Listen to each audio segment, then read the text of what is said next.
Hello everyone and welcome to the Mregamers Academy channel. I'm Monk7Mad and I'm going to be your host, as it were, for this video, and I'm introducing you to the Mregamers Academy channel, which is brand new, designed to help you as members of the community to find your way around how to use software, how to do things on YouTube, just generally a bunch of tutorials that will help you progress from basic things to more advanced things. And on this channel, if you have any problems with software, let us know in the comment section below of our videos and we'll be able to try and get back to you as soon as possible.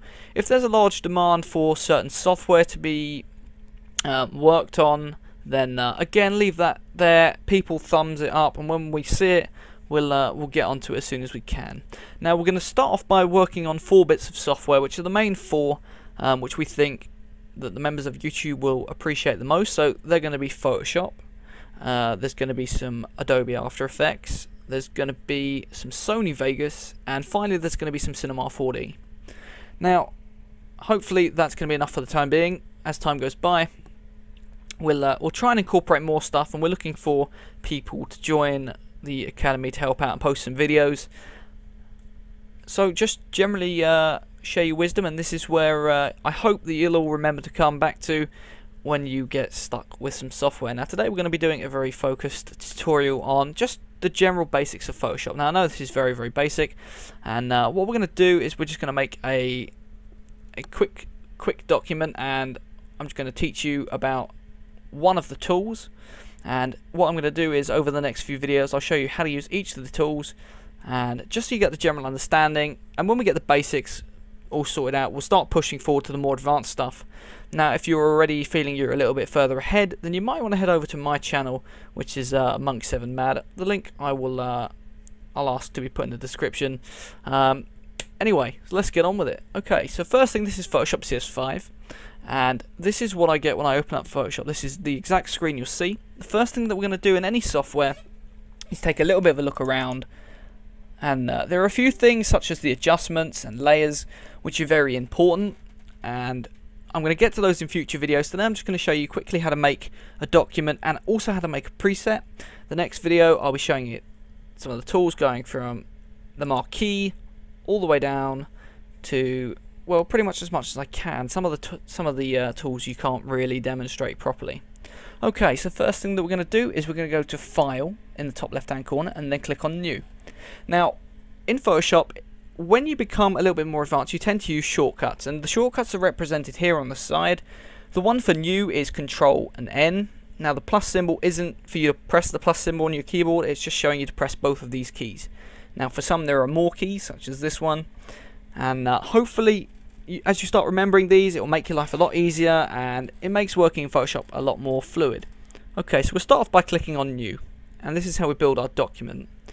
Now this is where we can customize our page, how we want the page to turn up afterwards. This is just a little bit beforehand that says, what do you want your document to be like?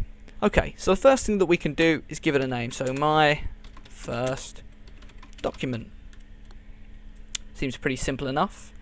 Now beneath it there are some presets, and if we click on that, you actually get quite a few. These two probably aren't there, they're ones that I made myself, but the presets, when you click on them, what they'll do is they'll actually change the dimensions to things which may have been used before. So for example, US paper, which is a letter size, and it gives you the dimension. So it's hopefully helping you to do things. So maybe you're designing something for a mobile phone, then some of the dimensions are already here, so you don't have to go and look for them. Now you can actually build your own presets, which we're actually going to do in a second. Now the first thing, if your preset is not already on custom, make sure you click on custom, and when you're on custom it allows you to modify everything yourself. So the first thing that we're going to do is, if we're going for a standard HD setting, you want to change the width to 1280 and the height to 720. Now what I ask you to do is to check that you're actually on pixels. Now anything with an arrow next to it, and that includes tools, means that there's another option, and you can always check and see what they do. Now in this one, these are actually ways that you measure the size of the document. So we've got things like centimeters, millimeters, inches, points, picas, columns. Now the top 4 tend to be the most commonly used and a lot more understood by people. Some people might think, what are they? To be honest, I don't really want to get into it. There's not really too much point. So let's just go with pixels for the time being. Now the resolution should by default be set to 72. Now if it isn't, I'd ask you to set it there now. And basically the resolution is how clear it is, how easy it is to see. But with high resolution things, everything needs to be high resolution for it to be high resolution. Some people believe that just by changing this to say 300, it's miraculously going to make whatever work you do look a hell of a lot clearer. Well, unfortunately that's not how it works, and it's a common mistake. So hopefully you can hopefully you've learned something right there. Okay, now the color mode, we always want to check that this is actually on RGB color. Sometimes it does actually change onto other things like grayscale, and this is just the way that the colors work on the page. So if you want to use color, you want to be using RGB color, which stands for red, green and blue. Now next to it there's an 8-bit option. Now some of you might think, well, what's that? My computer's 64-bit or 32-bit. Well, it actually has got nothing to do with that. The 8-bit, and I can actually show you, if you highlight it, it'll actually tell you what it does, and it says specifies the bit depth, which determines the maximum number of colors that can be used. Sounds a bit confusing, but basically it means that the higher the bit, the more Photoshop will try and interpret color and make the color a lot clearer. But that does come at a cost at increasing the document size, which is shown right here. The last thing that I'm going to show you is the background contents, and you've got the option of white, the background color and transparent. Now by default, if this is the first time you've used Photoshop, the colors should actually be black and white on the side here, and this is what's known as the foreground, the front color, and the white is the background. Now if you've used Photoshop before, the colors might be different, and in which case if you click on background color, it will change the document so that the color is this one here. Now the last one, which is transparent, means that the document is see-through, which means that you can put things on it, and say for example text, and you can put the text on there and it will have no background, so that you can just move the text across, and it's often known as a PNG file, or what it's most commonly used for, which is a portable network graphic, which basically means a piece of work with no background.